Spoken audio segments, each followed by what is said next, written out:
it out and it all gets sloppy.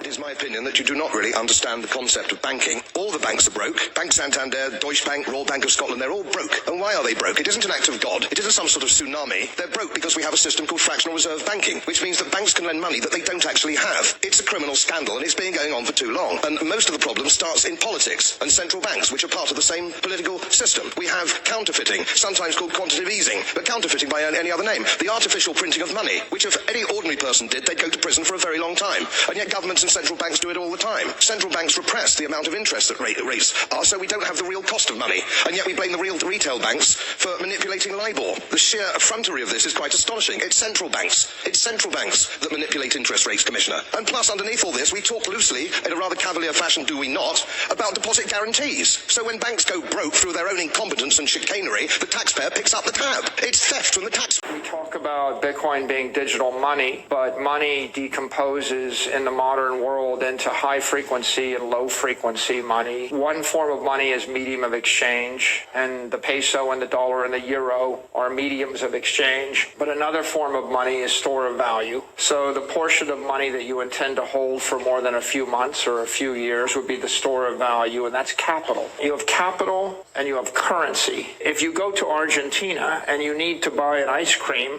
then you need to be holding the local fiat currency, which is that high frequency money, and you're probably going to hold it for a short period of time because it's melting, and you're going to trade it for the ice cream cone, which is also melting, and then you're going to consume the ice cream very fast lest it melt. The half-life of the money, the peso is short, the half-life of the ice cream cone is even shorter. You're thinking about money and you're thinking, oh, I'm in Argentina, I need the short half-life money to buy the ice cream cone. If I'm going to hold the money for 3 months in Argentina, I probably want to trade the peso for the tether or for the dollar, which is a medium half-life money. That's got a half-life of maybe 10 years under the best case, maybe 7 years. If you think 7 to 10 years out, if that's your time horizon, then probably the dollar looks like really good money to you, right? That's why Tether's popular. And if you're really smart, or you're thinking institutionally for the corporation, the company, or your children, then you trade to the long half-life money, right, which is Bitcoin, which properly understood has a half-life of infinity. It's immortal money